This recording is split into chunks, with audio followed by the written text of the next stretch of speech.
ये NCERT class 6 गणित प्रकाश के चैप्टर 7 पर बनाए गए वीडियो का छठा पार्ट है। वीडियो के इस पार्ट में हम पेज नंबर 163 पर फिगर इट आउट दिया हुआ है, इसे सॉल्व करेंगे। कह रहा है write the following mixed numbers as fractions. यहाँ पर मिक्स्ड नंबर्स दिए हुए हैं, इसे आपको फ्रैक्शन में चेंज करना है। पहला है 3 1/4।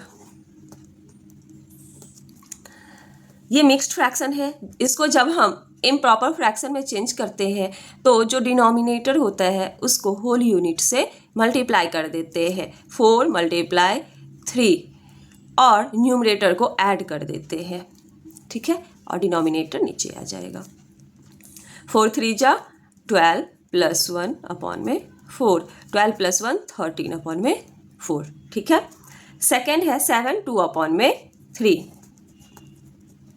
सेम चीज करेंगे, जो डिनोमिनेटर है उसको होल यूनिट से मल्टीप्लाई करेंगे और न्यूमरेटर ऐड कर देंगे। अब सी नंबर 9 4/9। 9 × 9 + 4/9। 9 9 जा 81 + 4 85/9। इसके बाद है 3 1/6। तो 6 को 3 से मल्टीप्लाई करेंगे, 1 ऐड करेंगे। 6 3 जा 18 + 1 19। ऐसे ही ई नंबर भी 11 2 जा 22 22 और +3। 11 × 2 + 3। और लास्ट है 3 9/10। इसको इससे मल्टीप्लाई करेंगे। 3 × 10 + 9/10। 30 + 9 39/10। नेक्स्ट है इक्विवेलेंट फ्रैक्शन। चैप्टर के स्टार्टिंग में मैंने आपको बताया था कि वैसे फ्रैक्शंस जिसको हम सिंप्लीफाई फॉर्म में लिखते हैं, जब हम रिड्यूस करते हैं उसको, तो उन सारे फ्रैक्शंस का वैल्यू सेम होता है। जैसे कि 1/2 है, ठीक है।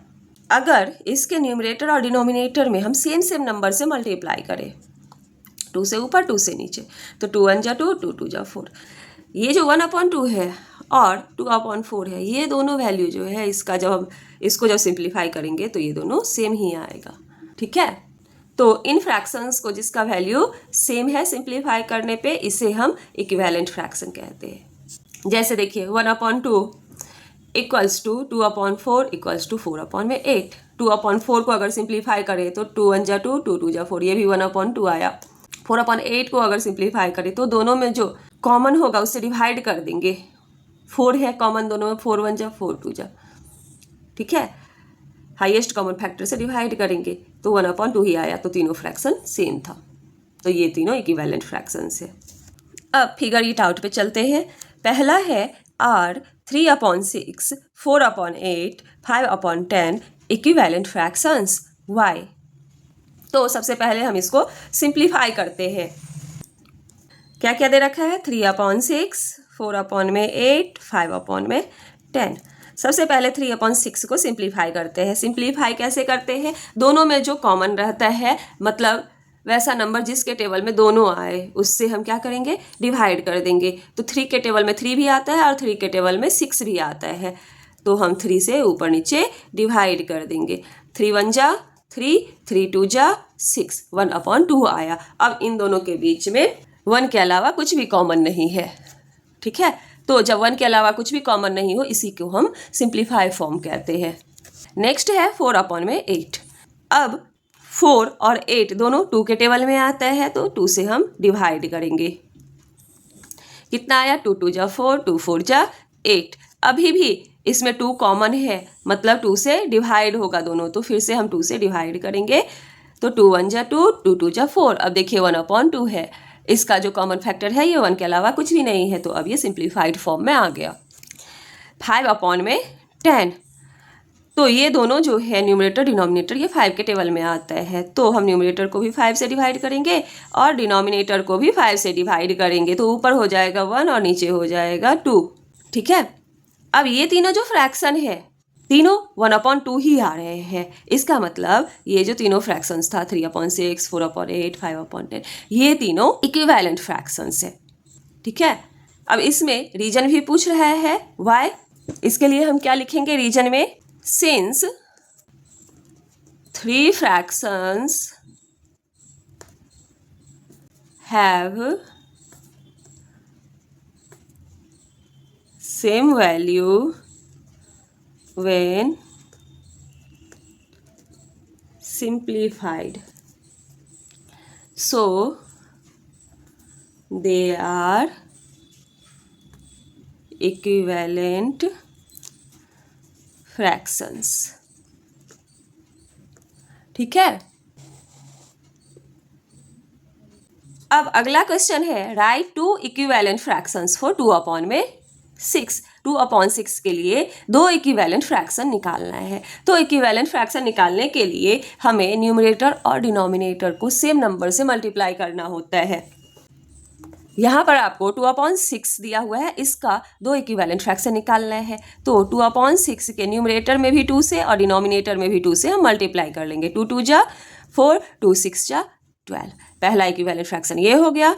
2/6 को ऊपर नीचे हम 3 से मल्टीप्लाई कर लेंगे। 3 2 जा 6, न्यूमरेटर को न्यूमरेटर से और डिनोमिनेटर को डिनोमिनेटर से। 3 6 जा 18। ठीक है, तो 2/6 का 2 इक्विवेलेंट फ्रैक्शन क्या क्या आया, 4/12 एंड 6/18। ठीक है, अब अगला क्वेश्चन है 4/6 इक्वल्स टू, जो ब्लैंक दिया हुआ है उसमें भरना है इक्विवेलेंट फ्रैक्शन। ठीक है, 4/6 आपको दे रखा है, तो इसका हम इक्विवेलेंट फ्रैक्शन पहला निकाल लेंगे। 4 मल्टीप्लाई 2/6 मल्टीप्लाई 2, तो 4 2 जा 8/6 2 जा 12, तो पहला हो जाएगा 8/12। ठीक है, अब इसी को हम न्यूमरेटर और डिनोमिनेटर में 3 से मल्टीप्लाई करते हैं। 3 4 जा 12, 3 6 जा 18, तो यहाँ हो जाएगा 12/18। इसी में आगे हम न्यूमरेटर डिनोमिनेटर को अगर 4 से मल्टीप्लाई करते हैं, 4 4 जा 16, 4 6 जा 24, तो अगला हो जाएगा 16/24। ऐसे करके आप बहुत सारे इक्विवेलेंट फ्रैक्शन निकाल सकते हैं। इसमें कह रहे हैं कि जितना आप निकाल सकते हैं उतना यहाँ पे लिखिए। अब यहाँ पर इसी टॉपिक पे बेस्ड क्वेश्चन दिया हुआ है, 3 rotis are shared equally by 4 children. रोटी 3 है और 4 बच्चों के बीच शेयर किया जा रहा है। So the division in the picture and write a fraction for how much each child gets. ये जो चारों के बीच शेयर किया जा रहा है उसको आपको लिखना है। ठीक है, और हर एक बच्चा को कितना मिलेगा उसको फ्रैक्शन के फॉर्म में लिखना है। Also write the corresponding division fact, addition fact and multiplication fact. पहला है fraction of roti each child gets each. हर एक बच्चे को रोटी का कितना फ्रैक्शन मिलता है। टोटल बच्चे कितने हैं, 4। ठीक है, और रोटी कितनी है, 3।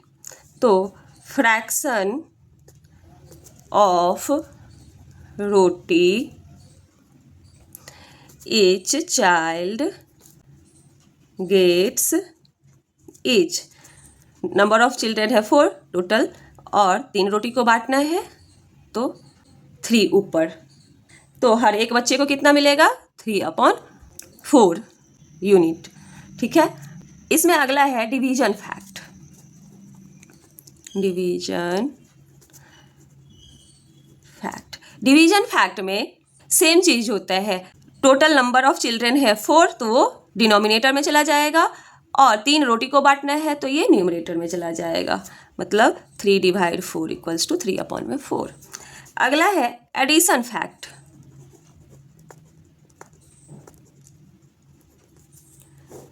एडिशन फैक्ट, अब 3/4 फ्रैक्शन जो है फ्रैक्शनल यूनिट, इसको हम 4 बार प्लस कर लेंगे। 3/4 प्लस 3/4 प्लस 3/4 प्लस 3/4 हर एक बच्चे के लिए। ठीक है, अब जब हम प्लस करेंगे तो क्या हो जाएगा, ये 1 यूनिट हो जाएगा, क्योंकि डिनोमिनेटर 4 है। ठीक है, 4 हिस्से में बांटना है और होल यूनिट इक्वल्स टू 3 है। ठीक है, तो ये क्या हो जाएगा, 3। मतलब चारों बच्चे का जो शेयर है उसको जब हम मिलाएंगे तो 3 रोटी ही तो आएगा। अगला है मल्टीप्लिकेशन फैक्ट।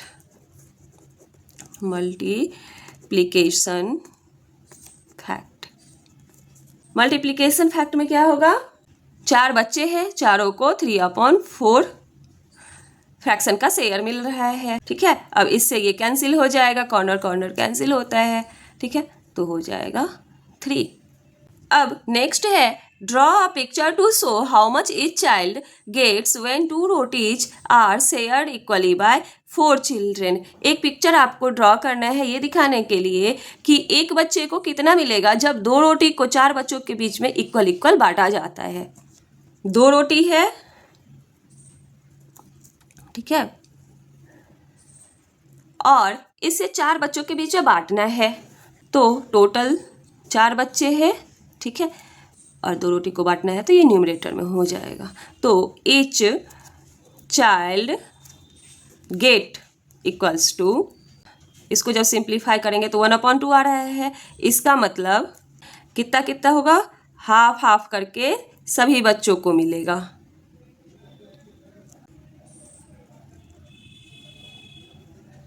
ठीक है। तो ईच चाइल्ड गेट, एक बच्चे को कितना मिलेगा, 1/2, ठीक है, 2/4 मिल रहा है, इसको सिंप्लीफाई किया तो 1/2।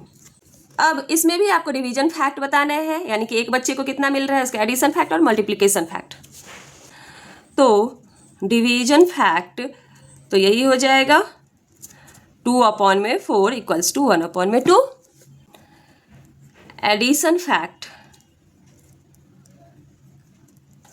हाफ हाफ करके 4 बच्चों को मिल रहा है तो half plus half plus half plus half कितना हो जाएगा 2। और मल्टीप्लिकेशन फैक्ट